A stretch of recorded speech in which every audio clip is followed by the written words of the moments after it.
Candidate Forum, this one for the upcoming municipal election in the city of St. Genevieve.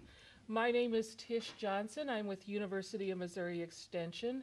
Our other sponsors tonight are my partner in crime over here today, Toby Carrick, is the editor of the St. Genevieve Herald, and we are also filming tonight for St. Genevieve Community Access Television. We have Don Pritchard as the station manager here tonight, manning the mixer doodad thingy, whatever that is. And Gary Whitener is a board member and volunteer filmographer, shall we call you, Gary, who is here filming for us tonight. We have 3 races that we'll be presenting to you this evening, where we have contested seats. First, we're going to have, and they're already seated, the 4 candidates for the school board. We have 4 candidates vying for 2 3-year terms. After we finish with them, we'll have our 2 candidates for mayor, and then our 2 candidates for alderman in Ward 3. And after we're done with that, we'll end up about 8 o'clock with a discussion of the ballot initiative to increase the property tax, what's commonly called the fire tax, for the firefighter equipment replacement. So we won't be taking questions from the floor except for that last portion about the fire tax. So we do have up here in the front, and we'll be checking that here in a minute. If you have questions for the candidates, please feel free to fill out one of those forms, say it nicely, you know how to do this, and place it in the box there. The candidates have been asked to they'll do a 2-minute opening statement and to keep their questions, their answers to the questions, to 1 minute. You won't hear a sound system tonight. It's a small room. We think we can bellow. Gentlemen, can you bellow loudly enough? But we are asking them to use the microphones, and you know, Don, you'll have to help us remember. It's hard when we're not hearing it, so that we are picked up on the audio for the video. If you have any comfort needs, there are restrooms located directly across the hall, and there's coat hangers around the corner as well. Toby, is there anything I am forgetting before we get started?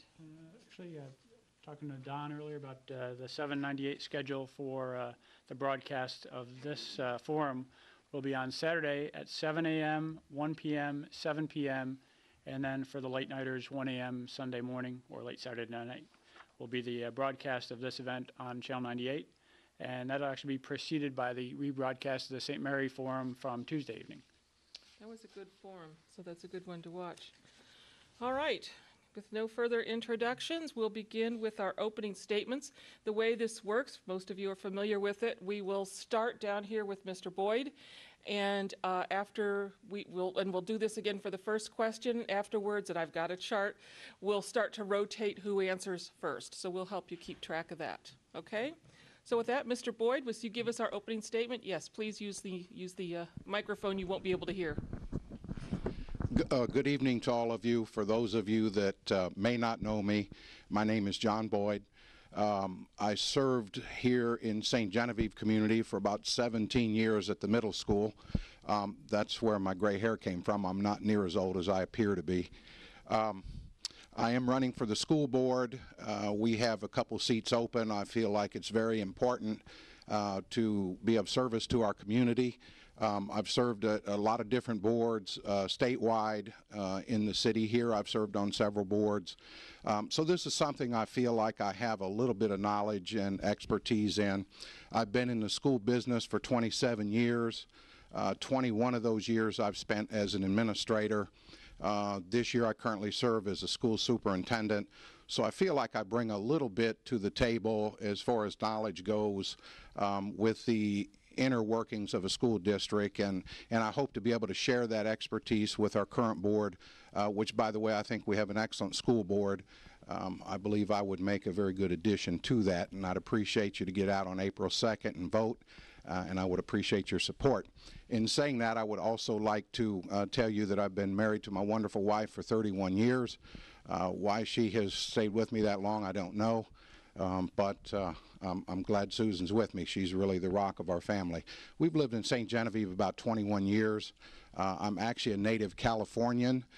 because my dad was in the military. I was a military brat, brought us to Missouri in '71. So we've been here again 21 years, and glad to be here, and would appreciate your vote on April 2nd.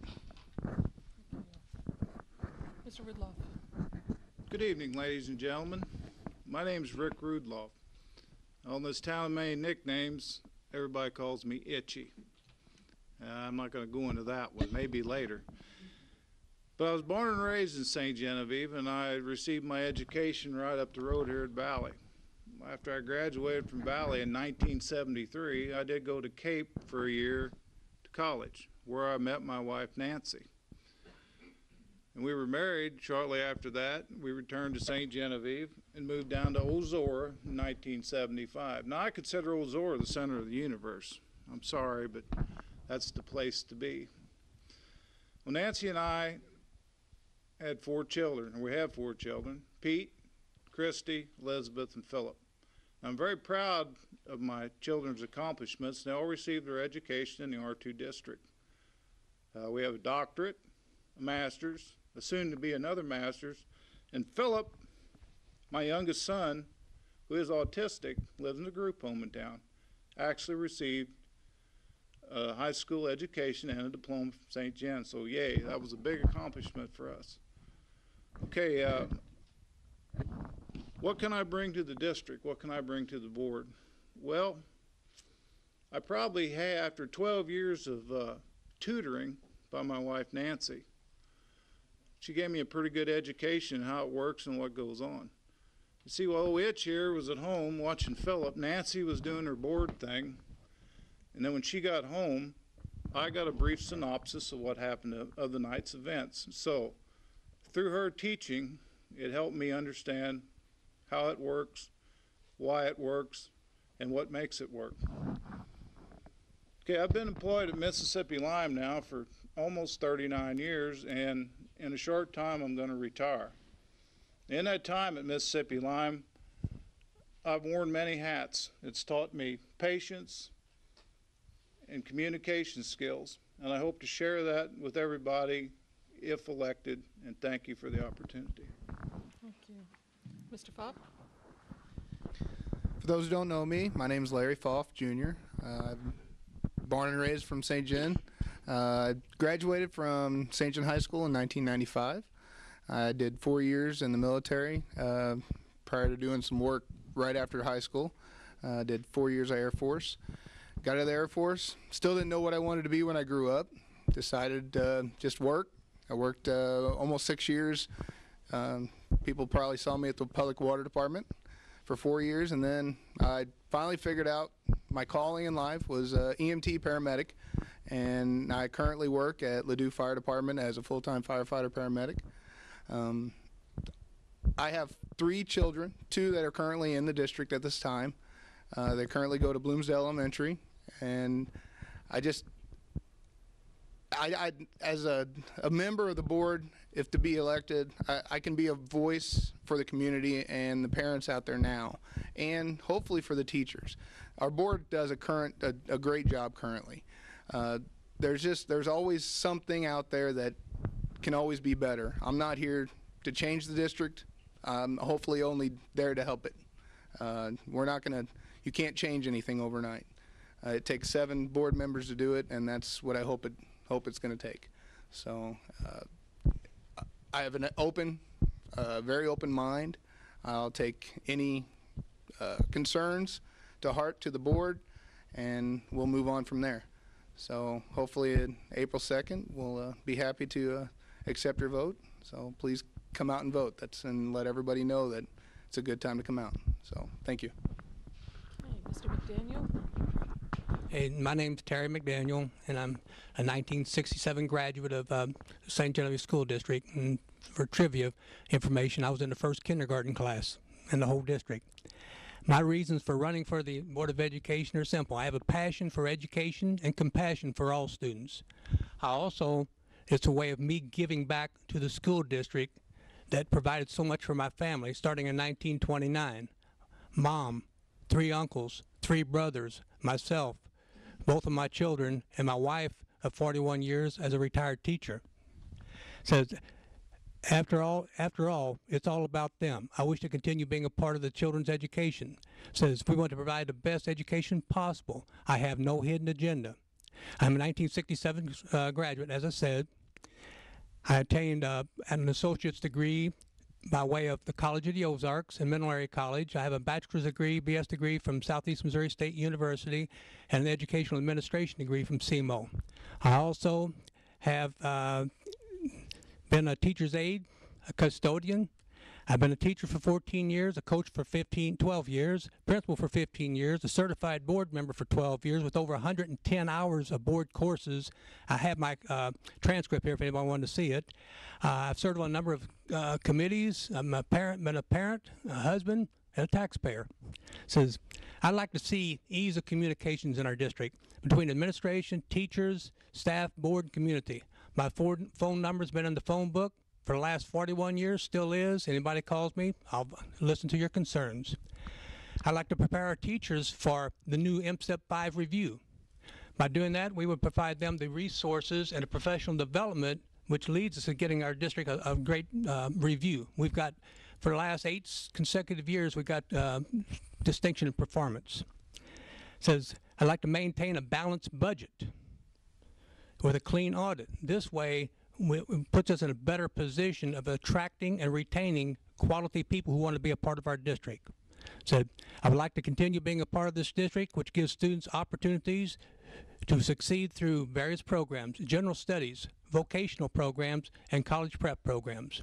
Appreciate your support on April 2nd. Thank you. Thank you. Remember, for the questions, you'll have a 1-minute response time on the questions that we ask. The first question I'd like to ask is about campus security. Last year's tragedy in Connecticut made campus security a priority issue at many school districts. How do you feel this district has addressed campus security, and what would you like to see improved moving forward? One of the things that the current board is working on is they've worked with a company, I believe it's called EduSafe. I'm not positive on that exact name of the company, and I know they came into the district and they have reported in their board meetings their findings. I have a concern as a school person in general with the safety of our children, and anybody that works with our children that doesn't have that concern would surprise me. I know all teachers are concerned about it. Certainly, as a board member, it would be a top priority to put our administration moving forward with that. That's not my job as a board member. That's their job as administrators to take care of that. Our job as a board is to oversee that and make sure we're moving forward. But security is always going to be an issue. Campuses were never built to be fortresses, and we're not at Valley, we're not at St. Jan. It's an open building. Unfortunately, during the day, I'm sure there's many open doors that people can get in, even though we preach and we harp on security. So I think work with the administration and the local police department, sheriff's department, and do what we can to make our kids safe. Same question to the whole group. The day of the unlocked door in your house is done, it's the same. Unfortunately, it's the same everywhere. What happened at Sandy Hook, and the reason why I remember that, that's my birthday. And when I think of that, it really sets the wheels in motion. In this community, it's paramount that we offer our students, our faculty, and everybody at the school a safe place to work. And unfortunately, the schools, when they were designed, you could walk right in and go wherever you want, but those days are done, folks. We're going to have to, and as Mr. Boyd said, the district, the board, has a study now by a group, and they've come in, they've reviewed every building, and they've given them recommendations. I've seen it, and they're doing a great job. The problem is we can't quit. We have to always be on our toes, not so much in just changing our entrances, but also reviewing how we're going to deal with something if, God forbid, it would happen. So.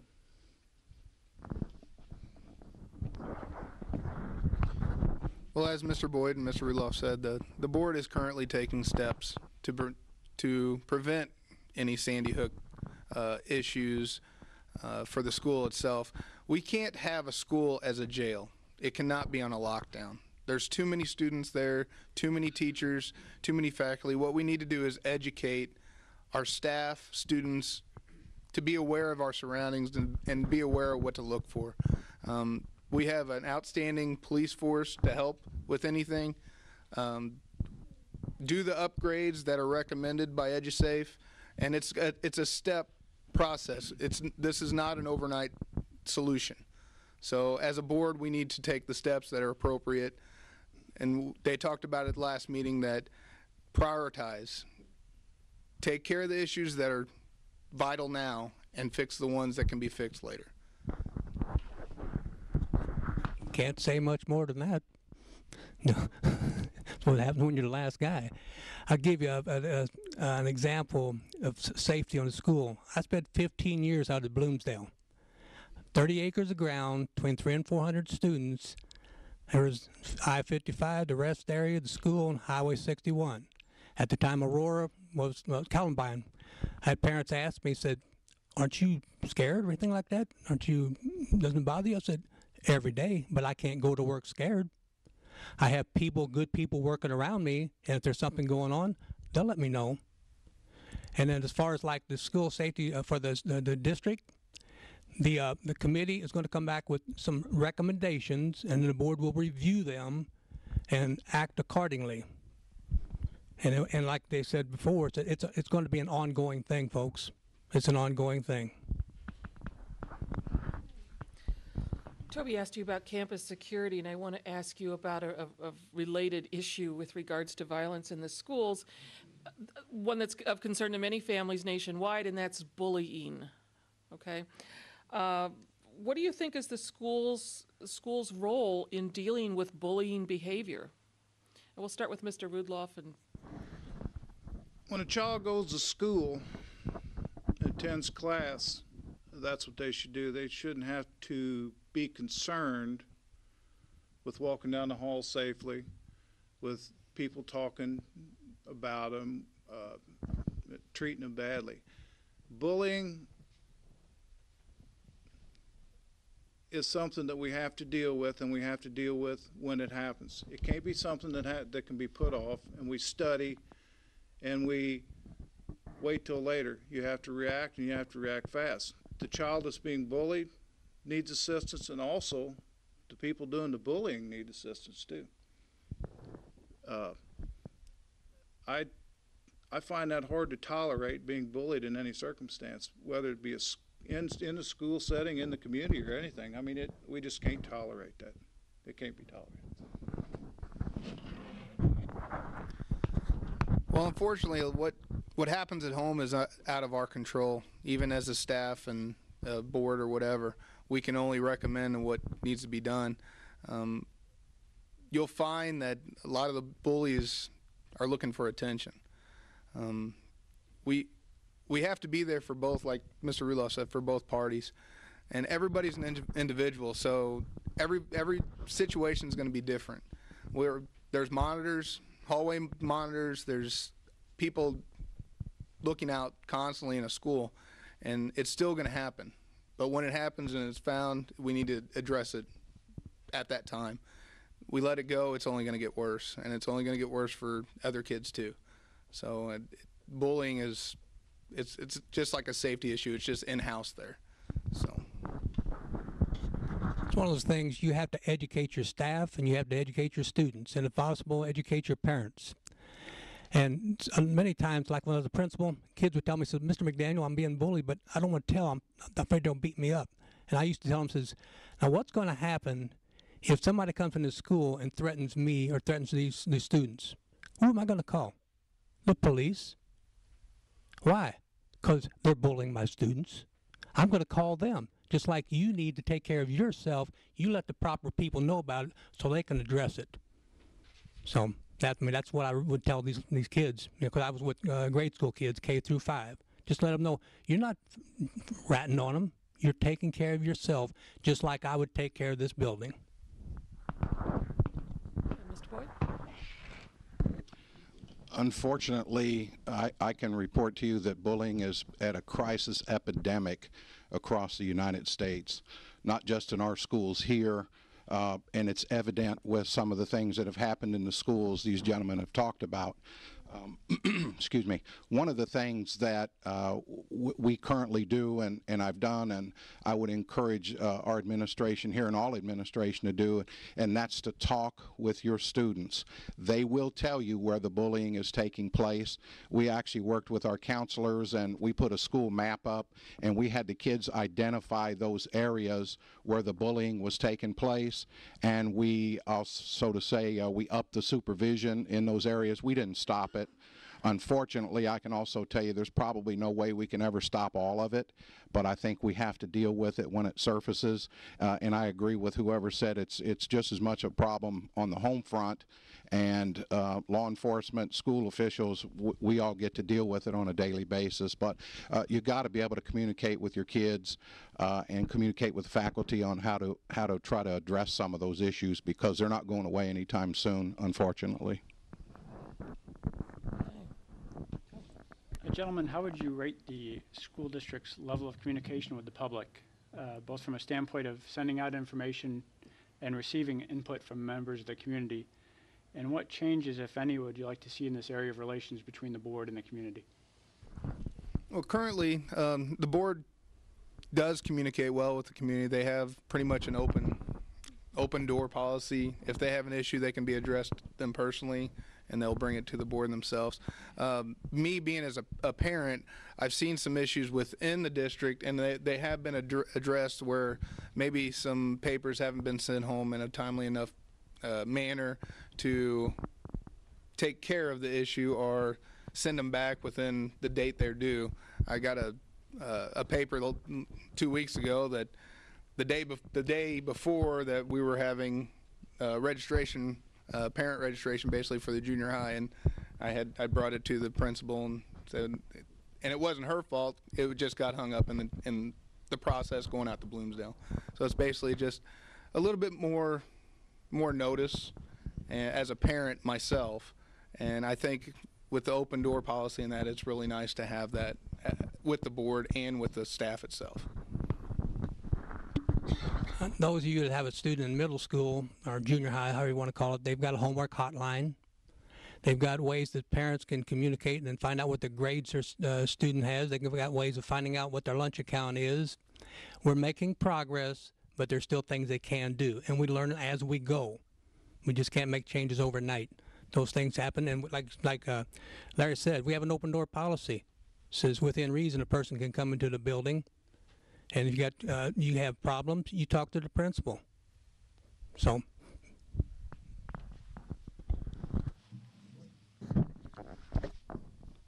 Parent-teacher conferences are vital, and I encourage all parents to come to parent-teacher conferences and talk with your teachers, talk with the administrators. It'll give you a really good feel for the building, meet the teachers, keep that line of communication open. Mr. McDaniel mentioned students or a software program that I know our parents are very fortunate here to have, where you can get a lot of vital information. But you know, I'm still a face-to-face kind of person. Those kind of ways to communicate are okay. I prefer people to pick up the phone, call me, sit down and talk to me. But as a board member, I'll go back to my whole philosophy, and that's the administration's job. My job is not to do that as a board member. That's their job. My job is to make sure that the administration is doing their job.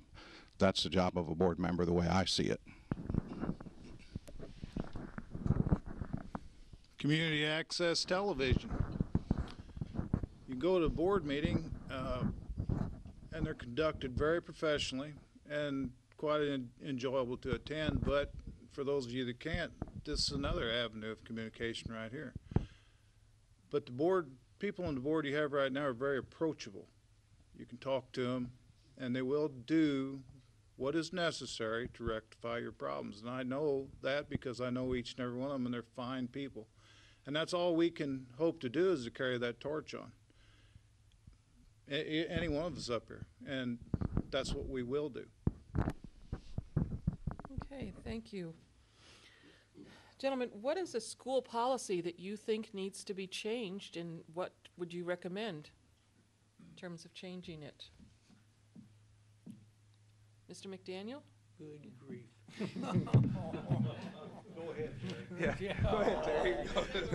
There's an asterisk by that in my name here. Okay.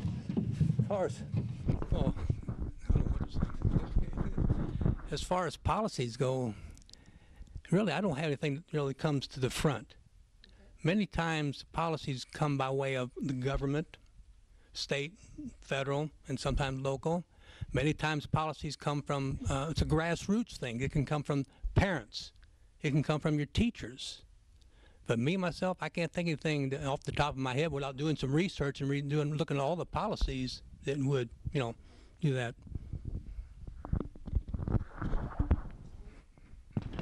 I can tell you the policy book here is the same as what I have in our school, because we have the same attorneys that write their policies, that write our policies.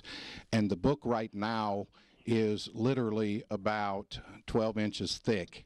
I don't know that there's any policy in there, and I've read the book. I don't know if there's anyone in there particular that I have any issue with. Again, I think kind of like Terry said, as things arise, you have to look at your policies, work with your school attorneys. I can't think of one offhand that I would say needed to be added or taken out. You kind of go through them. I think we just need, as board members, really need to be aware of what the policies are and, try to move forward with them. But there are a lot of policies in that manual, I guarantee it. Lots. What he said. How about that one? I think that policies have to be under a constant review. Do I have a problem with any of them? No, because I really don't know what half of them are, So I really think that we have a great district going right now, and no, I don't have anything that I would like to change as far as policy goes. Well, the only time a policy is ever questioned is when there's an issue, and that's when they really get reviewed. So to have a problem with the policies, it's probably because there's an issue with one of them that a parent had, and that's whenever, as a board and as the district, we need to approach that. In general, no policies that I can think of, and like Mr. Rudloff said, that I don't know them as well as the gentleman on the end do, but that would be one of our jobs, to know those front and back. This may be the last question I get to ask, and there's certainly a lot of areas still out there that can be discussed. You got the MSIP that you mentioned. I think some of you guys mentioned in the paper this week about budgeting being a key issue for the school district. You've got technology issues, athletic facility expansions. So let me ask you guys each to pick out what you think is the most critical challenge that the school district will face in your 3-year term, and maybe throw in a solution or something that you see that would benefit the school district in that area in the next 3 years if you're on the board. We'll start with... Oh, I'm sorry. We start with Mr. Boyd again. That's kind of a loaded question because there are a lot of things in the next 3 years, next 5 years. Toby mentioned MSIP 5. That within itself is right now a nightmare. The legislators can't even decide that they're all on the same page with half the Common Core and all those things that a lot of you may or may not be aware of or understand. I just think that probably as we look moving forward, professional development is probably going to be vital in the next 2 or 3 years. It's always been a vital piece of the school life and what we do in schools. But I think with all these new changes coming, we are going to have to, as a board, as a school district, really focus on spending our money wisely with the people that are in the trenches, I call them, with our kids. And we need to make sure that those teachers that are in there every day with our kids have that training, because as this new stuff comes along, we get it as administrators, but if we don't have our teachers out there learning about it and finding out from the experts what's going on, I think we could really shoot ourselves in the foot. So I think the key issue I have would be related to that would be professional development for our educators. I agree. Faculty, they're your front line. Curriculum, all right, it's like a growing, living thing that always has to be looked at. It has to be changed. It has to be pruned to get what you want. You can't sit and wait for something to happen. You have to be proactive with all this.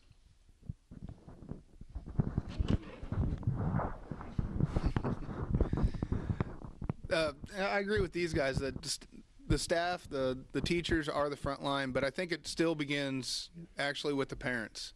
We need to make stuff available to the parents also, and they are doing that with the junior high. They've got the tablets now, the ebooks that they send home with the students, and the parents actually, they have a tutorial for them, and I think that's great because as a parent, I know computers, but I know there's parents that are just not very computer literate. So the challenge is to educate the parents for the benefits of the students, to get it started at home first so we can progress it into the school itself. MSIP 5 review. It's nothing like the MSIPs before, the Missouri School Improvement Plans. So we have to jump through all kinds of hoops. They're still getting things ready. Like Mr. Boyd said, they don't know exactly what they're going to put on it.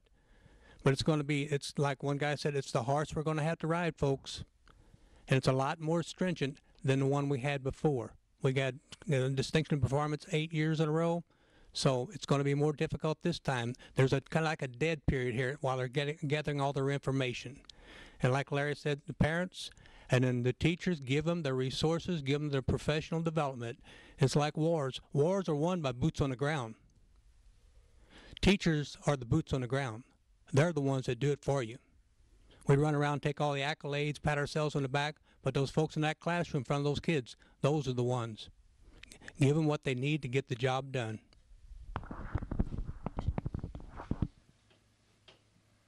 Okay. This will be my final question. And I want to get down to the nitty-gritty.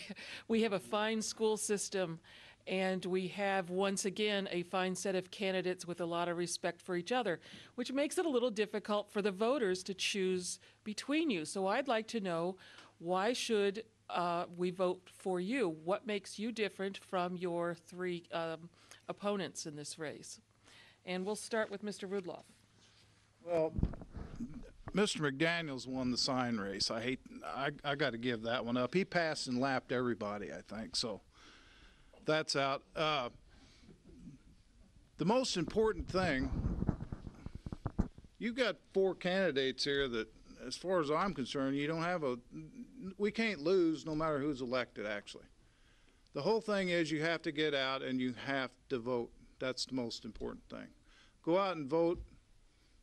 Whose sign was the prettiest if you don't have any other reason to vote for him?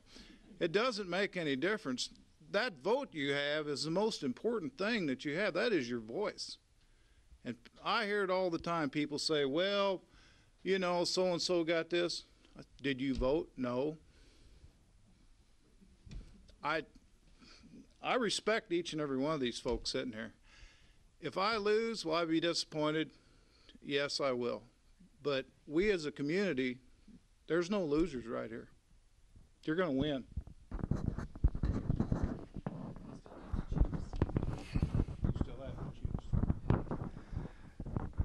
Like Rick said, any of us can do the job. All of our doors are open, phones are on. I've always believed a good board member is going to be an educated board member. So if you don't get involved, you're not going to know anything. When I do something, I do it full bore. So if there's a problem, we're going to have to face it. You can't run from our problems. There's enough problems. We don't need to create any more. So as a current board member, I would definitely approach everything as the best of my ability. So good luck to the other 3 candidates, and no matter who wins, the best man will win. In my case, I feel like I possess the knowledge, the experience, and the dedication. I've missed 1 meeting in 12 years, whether it be a committee meeting, a board meeting, special, or regular meeting. And the only reason I missed that one is because I was in a hospital, unplanned hospital visit. Said, I feel like I need to make the decisions for the betterment of our school district and bring an understanding of the community as a lifelong resident. To make a decision today which will have an impact on tomorrow, I feel that you have to have an understanding of the past. And being a lifelong resident, I think I've got that. Thank you. I agree with everything they've said. The question is, why should you vote for me? I have the inside track that no other candidate has, and that's, I know how the internal workings of a school works from all levels: teacher, building administrator, central office administrator. And what advantage that would give me as a board member is I'm going to ask a lot of questions. And I don't know if some people are going to like that or not, but there's a lot of questions in just a few board meetings I've been to that I wish I could have asked. But as an audience member, I sit back there, and for those of you that know me, it's difficult, Buck, but I bit my tongue. I haven't said anything. A lot of questions. I just will bring that to the table. The board will be very informed on the issues if you elect me on April 2nd. And again, that internal part that I've been involved in, there's just things there that I know that maybe other candidates won't know because they're not there. They haven't served in that capacity. So that's what I'll bring to the board. That, and I'll listen to you. Call me. Okay, we'll take our candidates' closing statements. Again, keep your remarks, please, to 2 minutes. Is that what we told 1 them? minute. 1 minute. 1 minute. You can do that. And we will start with Mr. Pfaff and continue the rotation. I'd just like to thank Tish and Toby and everybody here and the University of Missouri Extension Office for having the forum and giving us this opportunity to voice our opinions on this the race. So just make sure you tell everybody, come out and vote April 2nd. Be sharp. It was an honor for me to be a graduate of St. Genevieve's High School. It was an honor for me, for the Board of Education, to allow me to come back and be a teacher, to be a principal, to be a coach. It would be an honor for me to continue being on the Board of Education. So get out and vote, and appreciate your vote. Thank you.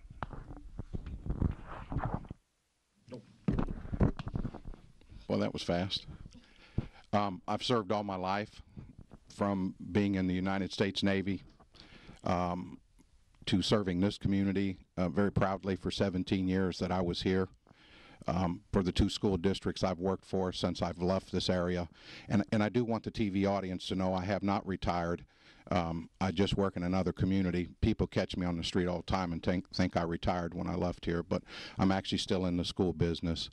I'd like these gentlemen encourage everyone to get out on April 2nd and vote. I give you my word that you'll be heard.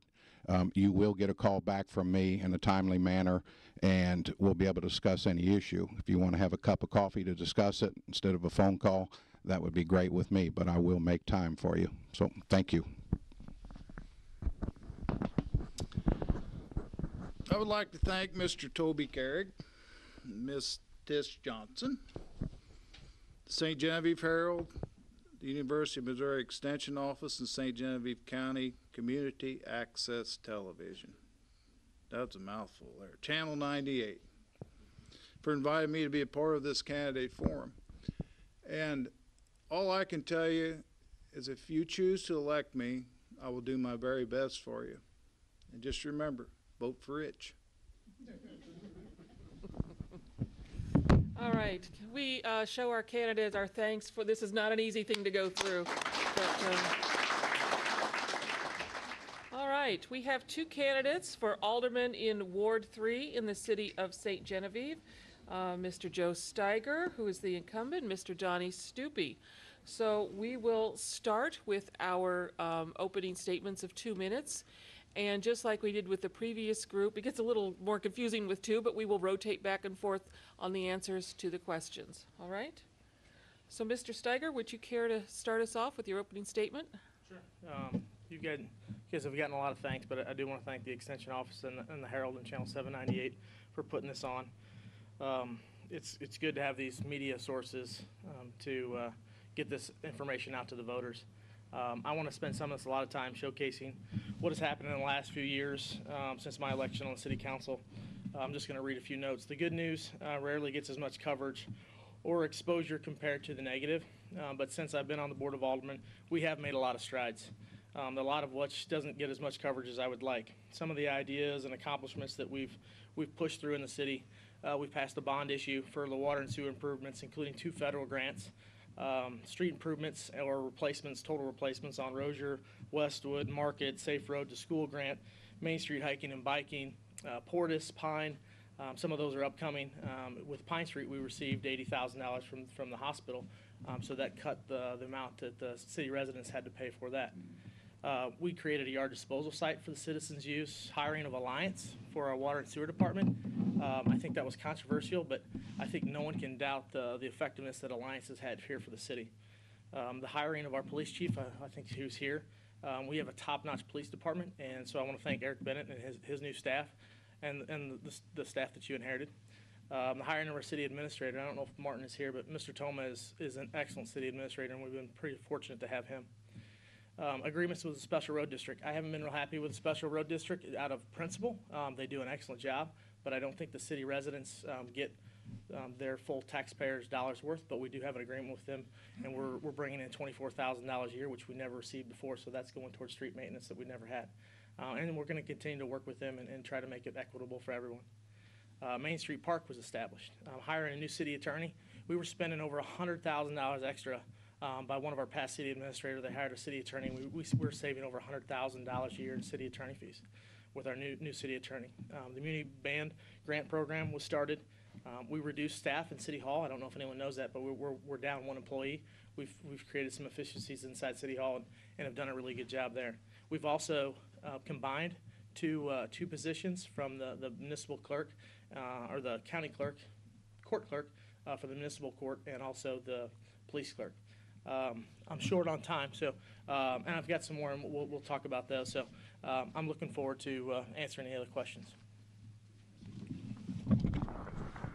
I'd like to thank everybody for being here. Sorry my voice is kind of weak this evening, so you have to bear with me. I'd like to thank you for being here to ask the questions for Channel 798 and all the people out there in the public that's out in the crowd. That I don't know how many of them's aldermen of ours, but there could be a few of them. I guess I'm kind of new blood on this, but I'm not afraid of a challenge. I'll listen to what my people in my ward ask me to do, and I'll just do the best job I can. So. Okay, thank you. Let me go first. Yes, please. All right. Well, obviously one of the big issues on the ballot, in addition to the race for alderman, will be the proposition to increase the property tax in St. Genevieve for fire apparatus. Just want to ask if you guys support that or are in opposition to it, and why you have that stance. Start with Mr. Steiger, please. There's a proposition coming up on the ballot for April 2nd. That's pretty important. It is a property tax increase for a vehicle replacement program. I've had a lot of discussion with the fire department about this, some even heated. But I think that the fire department has done a really good job of bringing forward this issue to us to kind of decide what kind of fire department we're going to have. And I think they have really been a balanced approach to come up with this. They're the only department now that basically has to go to the voters and ask for bond increases to fund their department. And we're asking volunteers to do that. It's kind of a tough position to put our volunteer fire department into, to have them come when they need a new vehicle or new equipment or a new facility. So for what we're going to get out of it, for the cost that it's going to be, I tend to think that it's probably something that's going to serve the city very well. As I sit in front of you right now, my mind isn't made up. There's questions that haven't been answered. I look at this ISO point class ladder versus pumper ladder in front of me, and Says if we replace the ladder truck with just a fire pumper engine, we would be at 59.61, which would make us 0.39 short of being a Class 4 rating. My understanding, the ISO has to do with many different departments in the town.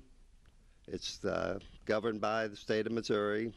It includes the street department, water department, police, utilities, and sewers. So another question I would have for the fire department is, how much are you expecting to get it out of this a year with the tax increase? 50,000, 100,000? I don't know. I know we're paying off on the firehouse for another 23 years. So 2035, if we're looking at 80,000 a year, we can have it paid up 9 years. This is a forever tax, and I can't look my 16-year-old neighbor in the face and say, I just sold you over, you're paying taxes for the rest of your life on it. A new TIF district, tax increment financing district, is being formed for part of the downtown district and the Built Best Windows property and so on. What are your opinions about that TIF project and about using TIF for stimulating economic development? And we'll start, we'll reverse the order we answered in. I'm all for the TIF if it means bringing industry into this town. It's not going to help me. I'm not a business person. At one of the meetings, I spoke up about maybe starting out at including the downtown and going St. Mary's Road out to Rhodes. I was told we can't cover the whole town with a blanket. I wasn't talking about that. I was just talking about one particular area. Then 3 to 5 years down the road, maybe go from Rhodes up to the Limekill. But if I was a total stranger to this town and I came up 61 from St. Mary's and I seen things like Wilmore Motel and all these vacant buildings, and I missed my turn at A&K, I would keep going out of town. Nothing there would impress me to want to go downtown, so. Mr. Steiger? I'd have to disagree. I think I'm pretty proud with our 61 business district. I think the business owners out there are pretty proud. We do have a few vacant buildings, but I think we do a disservice by saying that the other businesses there aren't doing a good job for our community. So, as far as the TIF district, we've been pretty aggressive. Most cities don't do what we have done. We are trying to bring business and jobs into this community by creating a TIF district. Most cities only create a TIF district when a project is here. We are being proactive about that. So by creating a TIF district, we are trying to bring business and jobs into this community. So I'm wholeheartedly in favor of the TIF. Let me ask you about tourism and economic development. I think the tourism director has mentioned in previous meetings of the Board of Aldermen that she'd be interested in adding staff that would help her efforts to market the city. Whereas there's also been proposals to make tourism a dual role with economic development. How do you see that going forward? Mr. Steiger. Yeah, Mr. Steiger. We currently do have a staff down there, and that's something that Stephanie is going to have to look at if she wants to change the skill level of the staff that she has now, or look for additional people. But I don't think we have the funds to hire additional staff members in the tourism department. So right now there is no budget for that, so we can't look towards hiring additional staff. We've actually made cuts in City Hall and merged 2 positions. So I don't think it'll be something where we're going to add staff in the tourism department. Tourism is nice in town, but after you looked at some of these old homes a time or two, we need jobs. That's what's going to make this town grow. It's not the tourism, because it's seasonal, just like Christmas and Easter. So. Okay. The city swimming pool is no longer in existence. Do you see any value in outdoor water recreation, shall we call it? And do you have any thoughts on bringing it back to the city of St. Genevieve? Mr. Stupi? we missed a golden opportunity when the community center built there because the park was a perfect place for a big water slide. And so, yeah, we do need a pool. There's no swimming pool out the community center, just a little wading pool. I'd like to see us have a pool, something for the kids to do. I'm not a swimmer, but I would definitely be for doing something with the park, especially with the swimming pool. Mr. Steiger? I'd have to disagree with Don. Right now, the way the city finances are structured, we do not have the funds to build any swimming pool. There's too much local competition. You've got facilities like Farmington and Six Flags, and Cape Girardeau just built a new facility down there. So for us to try to think that we can go out and create a $500,000, Chester is close to trying to close on building one, and they're spending close to $1 million. We're looking at trying just to get vehicles replaced in town, so I really don't think there's any way that we can create and build a brand new swimming pool at this time, as much as the citizens complain that we don't have those opportunities. I know that they don't want a property increase for that. So when you look at maybe possibly putting a bond issue out for that down the road, that would be something that we can do, just like we're doing now for the bond issue for the ballot initiative on the fire truck. So I would have to say right now, with personal pools and all the other competition, there's just very slim chance that St. Genevieve will ever get an outside pool. Let me ask you about annexation. Do you think the city should move forward with annexation efforts? And where would you like to see that growth taking place? Would you expect the marina or Mississippi Lime Company to be part of the city someday? I think that's for me to start. We have just recently, I've been really pushing the mayor and our city administrator to form a progress and annexation committee, and we've met a few times. And I think it's not just one area that you would look to open up annexation. You would look at all areas. Going south along 61 with the new creation of the port down there might be an opportunity as well.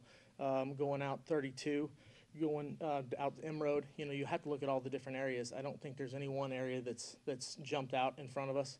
The lime kill, of course, that's always been a hot topic. I don't think that's the main focus of the progress committee, is to annex the lime kill.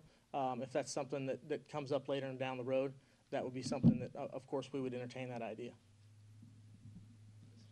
I agree with what Joe said there. I think we should go in all different directions and not just focus on one area, because the whole town is vital, not just one part.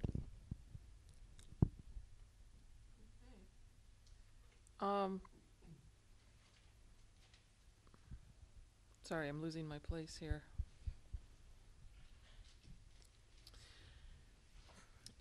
If down the line budget cuts become necessary, what are your priorities for preserving and for cutting in the city budget? Well, that's when you get down to the cutting time there. Just depends on what you're talking about as far as the situation of what cuts need to be made. If I get in, I will look at those pieces and put the puzzle together when we get there. Nobody knows 2 years from now what the budgets or cuts are going to be, so that's kind of a tough question to answer.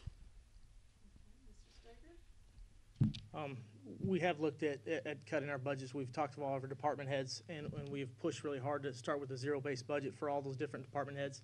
And they've come back to us with, we've given them the option of no increases in their budget, and even some cuts in certain areas. So I wouldn't say we're cut to the bone, but we have looked at merging staff positions, cutting staff positions, which we have done here in the last year.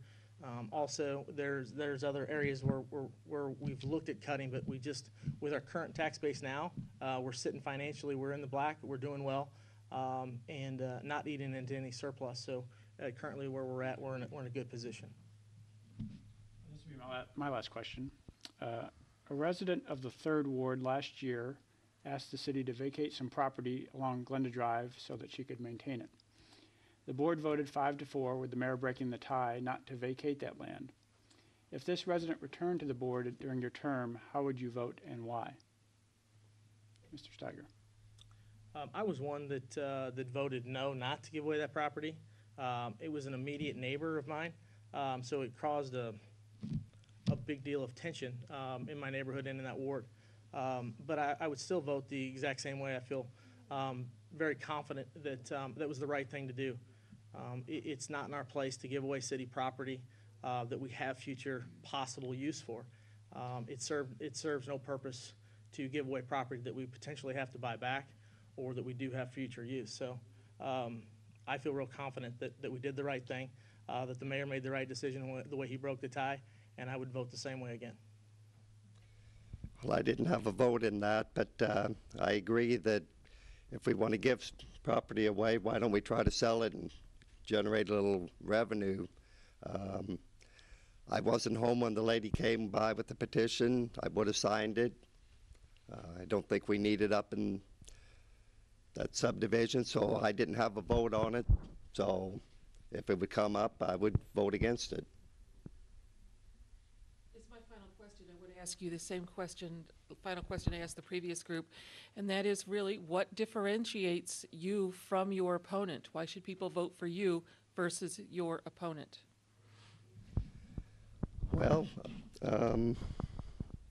one of the things I'll make all the meetings that I can. I've been Knights of Columbus Grand Night. I think I missed one meeting in 3 years. Joe's track record, he's missed 9 of the last 29 meetings, so I don't think that's what the people put him in the office for. I know we have things coming up like the trash hauling. It's not going to affect me a whole lot.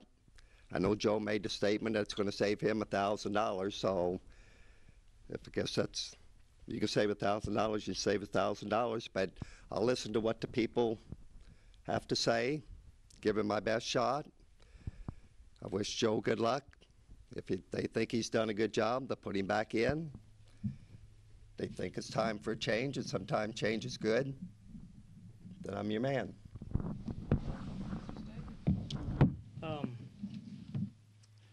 I think there are some stark contrasts as far as missing 9 meetings. There were a few committee meetings that I missed and a few regular city council meetings. Meetings that I did miss, all excused from the mayor. But I think actually the position that I am and the business that I run now actually greatly benefits the city in the way that I serve. I'm able to bring back some of those best practices from the cities and the towns that I visit. So I'm fortunate that I do get to travel a little bit, but I'm home almost 300 and plus something days a year. So the other few days that I do travel for my job, I actually think is an asset, and I don't think it's something that affects my ability to serve. I think it actually is something that I'm able to bring something different to the table that any of the aldermen or the candidates up here can bring. So I think that actually, again, it's an asset. I am a business owner, so that's unique. Don is not. He said that. So I think as a business owner, I try to run the city business in that fashion. And so I think those are some of the big differences, as well as being proactive and no longer being a reactionary type city council. I think we have become more proactive. Okay. Gentlemen, we'll take your closing statements, and reversing our opening statements, we'll start with Mr. Stupi. I will be a team player. I won't be like Joe and throw the mayor and the alderman under the bus like he did in the letter this week. I have a person that's looking at a building in town. Both parties have been contacted. They can work out a deal, great. If not, I guess we have another building sitting. But I appreciate the people. I hope they get out and vote. Vote with their head, vote with their heart, and not having a gun held to their head, and may the best man win. Mr. Steiger, closing remarks? Yeah, I'm not sure if that last comment was directed to me as far as a letter. Was that the letter from myself? That you put in your bio, that you had to light a fire under the mayor, and you're the only one looking to bring jobs into the town. You kind of threw those people under the bus. Okay. I know there's more than one person trying to bring jobs into town besides you. If you want to take the credit for all of it, go ahead. Okay. That being said, I think that I am a team player, and I think that if we talk to the other city council members I think they do appreciate my service, and I think that they would be the first to tell you that we do work as a team, and that I don't think that I've thrown them under the bus. So I think in that regards that we are slightly different in the way that my peers respect me and what I bring to the table. So again, I think being a business owner, doing a little bit of traveling and bringing those best practices and best ideas. Just last week I was at a trade show looking at asphalt pavers to try to find ways to save the money in street repairs.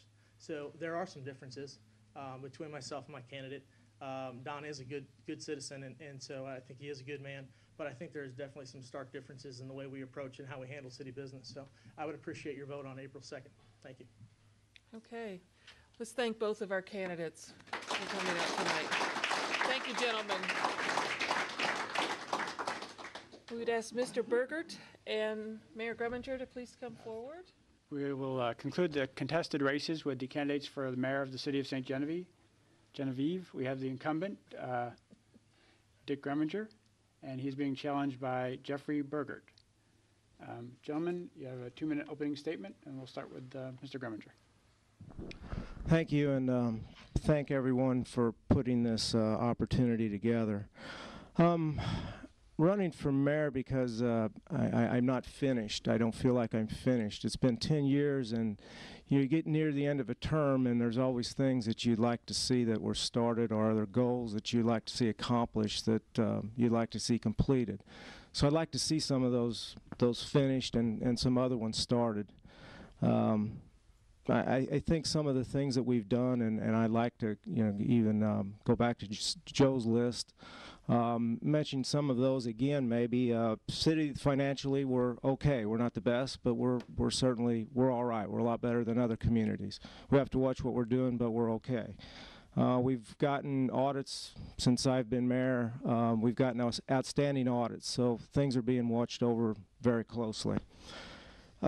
We've developed a good staff, I think. We have a great police department, good fire department, and we have a great staff in City Hall. And the addition of Martin Thoma, I think he gets along well. It's a very customer service-oriented position, and I think he does a very good job of that, and we're proud to have him. There's only a few cities in the state that were able to take advantage of the stimulus money the way we did. We were able to take advantage of it in both the wastewater and the water treatment because we were ready. We had projects on the book that were shovel ready, and we were able to take advantage, which saved the city probably about $1 million, and be able to take advantage of both grants instead of just one of them. Because of that, we've now been notified that we're more or less off of the EPA hit list by some of the improvements we've done with the wastewater treatment plant. They've let off on us somewhat in our reporting capabilities. I think we've developed a very good working relationship with the county, probably the best it's been over the last several years, and we appreciate all they do for us and in supporting our parks and tourism, and we feel like that relationship should be able to continue. Doing streets as much as we can and as well as we can afford to do them. I think we have a plan, and that's the way we're going. Oh, okay. So anyway, I'll stop with that and maybe catch some of the questions. Yeah. Hi, my name is Jeff Burgert. I'm a resident of St. Genevieve. Wasn't born here. Born down in Perryville. Hospital wasn't built when I was born, but I was raised here in St. Genevieve. Left 2 or 3 times. I've been back ever since, or come back the same amount of times. I don't plan on leaving this time. I'm a 1986 graduate of Valley High School. I got a college degree in criminology, criminal justice with a minor in sociology. I've been a police officer for several years.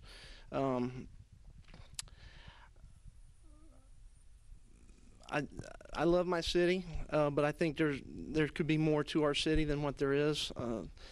It seems like 25, 30 years ago we had more in our city to do for kids, for everybody else than what we do now. And as a candidate for mayor, I would like to try to get our city back to that point where we do have stuff for kids to do, things for adults to do. We got jobs. I like to see more industry in our town. But I'm running for mayor because I have a passion for this city, and I think I could do a good job at it, and I'd appreciate your support on April 2nd. Thank you. Toby? Let me ask you then, each of you, what would be your top priority that you hope to accomplish during this term? Well, I don't think that there was any candidate that was up here tonight that would say that it would be to help our economy grow, and that's a tough one. And it's cities can't create jobs; they can only try to create an environment for it. And by some of the things that we have done, we do have a good business park that unfortunately is not a lot has happened. The addition of the downtown TIF, I think, is something that the city can do. One of the instruments that the city can do to help create jobs and help the economy. And I think we need to continue that. And one of the other things to do is I would like to try to find some way in the budget that we can concentrate more of one of our positions to be able to assist in that effort to get the word out that we have these things here, and to focus on that a little bit better. I agree with Dick. I think jobs,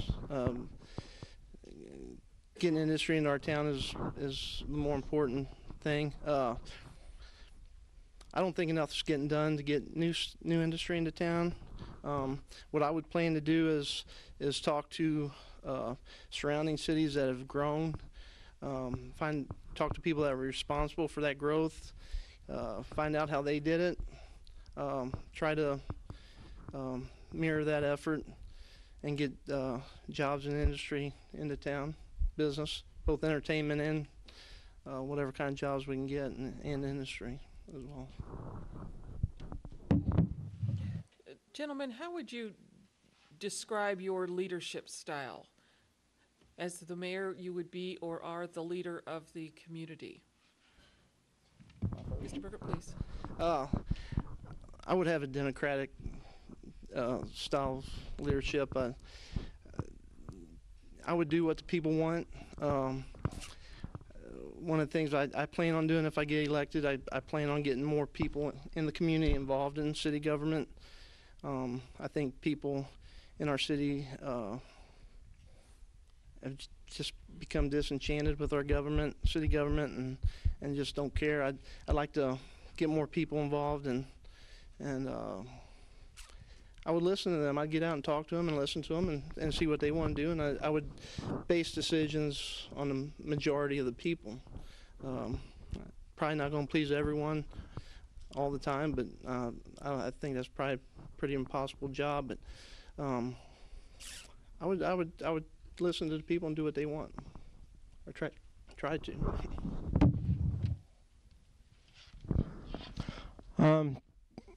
I think if any of you've known me over the years, I think I'm a better listener than talker. I usually don't say that much, and usually at the board meetings, I like to let people talk as much as they possibly want to, unless it gets just too much. And so I let the board members pretty much say what they want to. People in the audience say what they want to. And I believe that's important, that if they're going to come to the meeting, that they ought to be able to talk. I don't really put a limit on the way they talk. And again, I like to listen and get the feedback. And as far as people go and assigning them to boards and appointing them to boards, people that come and voice their opinion, there's only a certain amount of people that will do that. I like to put them on boards.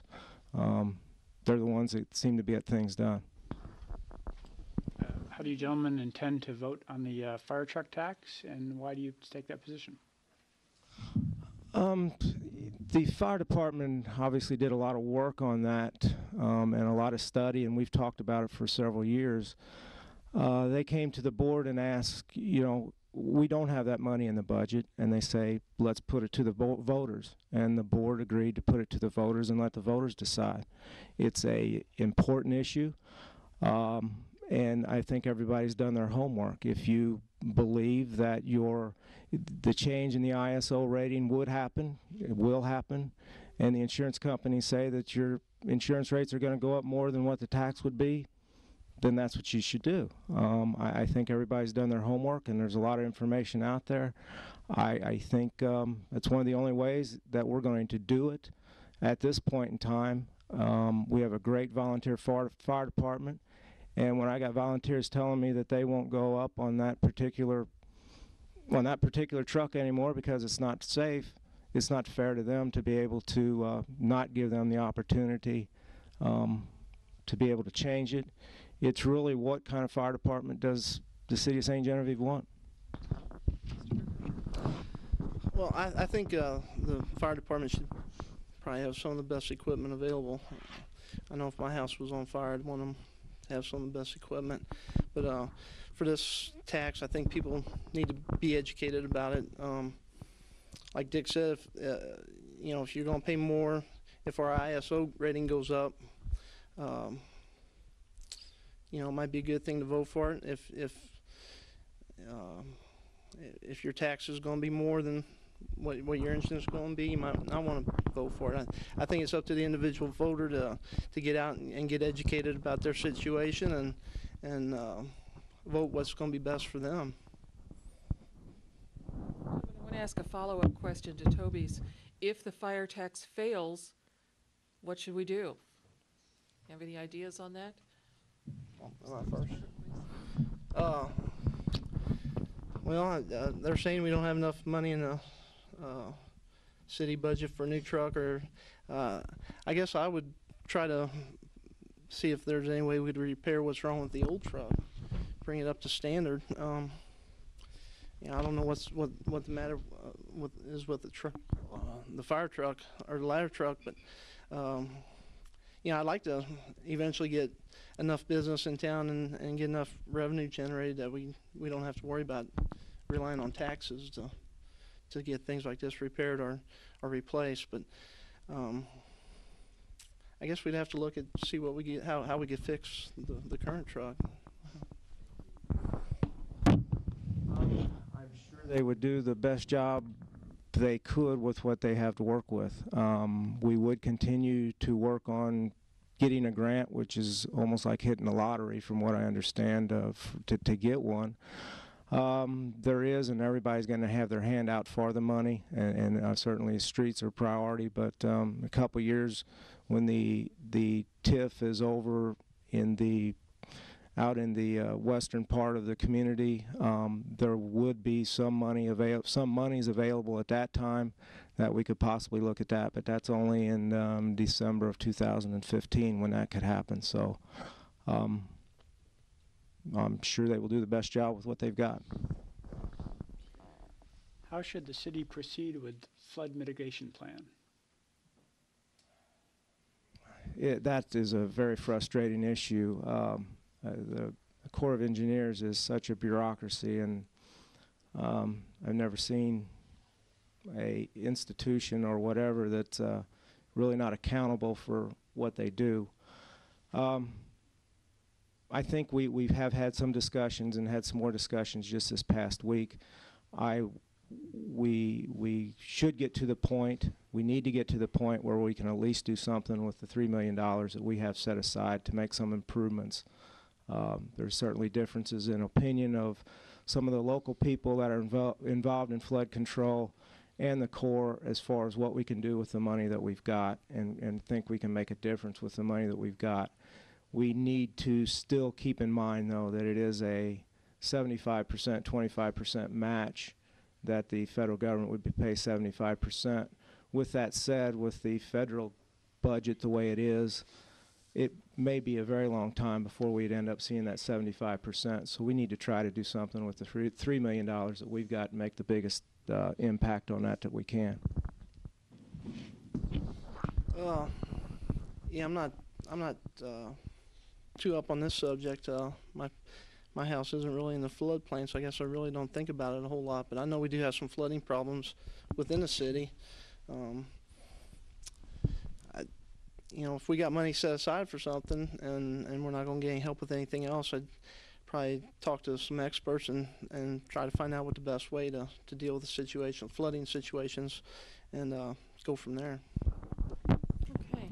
Gentlemen, as with the previous group, I'd like to ask you about TIF. What are your views on TIF as an economic development strategy and on the current TIF project in development? This is my turn. Please. Okay. I think anything that's going to stimulate economic growth in town is a good thing. It seems to me like the current TIF project is more in the downtown area for businesses that are already there. I'd like to see it maybe somewhere else where we could generate more new business, maybe new industry. But I think it's a good idea to have things like that where we could try to stimulate the growth of our city. The way it was structured, I was very happy with the way that we came up with the structure of it, and very happy with it. We did get it at least to the point where we're at right now with it on the downtown part of it, in that the people have to really make the investment on their own, and it's a payback of their own investment and the commitment that they make to their own property that they get the payback. When you have the other taxing entities that were involved in the TIF commission support it, saying that they will give up that increment for that period of time, so that we can spur economic development, jobs, and do something with some of the empty buildings that we have downtown. I think it's a statement from them that you know, they're all for it, and they're supporting it. So I definitely think it's a good idea. The thing that was interesting in those discussions of the idea of some other possible areas for maybe other TIF districts within the community, I think that's a good idea and something that we need to explore also. That was going to be my follow-up question is, would you then support a TIF for the Highway 61, Highway 32 corridor? And if so, would you support it in kind of a similar fashion with the one in downtown, that everything generates its own increment? Or would you prefer the more traditional style of TIF? And again, if you support it, do you think that we end up in a situation of too many competing TIFs that are trying to lure businesses? Well, the one is, again, the one in that area right now only has 2 years left on it, and I don't know if we would have had the shopping area that we've got without it, and certainly the infrastructure improvements to the industrial park that we have. We did a lot of study, the committee did a lot of work and a lot of study on the downtown part of it, and I think that would have to be done again in that area. I'm not really sure how the best way that makes sense to be able to structure that one. I think that needs a lot more study, but I think it's, I don't think it's a bad idea. Yeah, I would support anything that would stimulate economic growth for our town. We definitely need business and industry in our town. I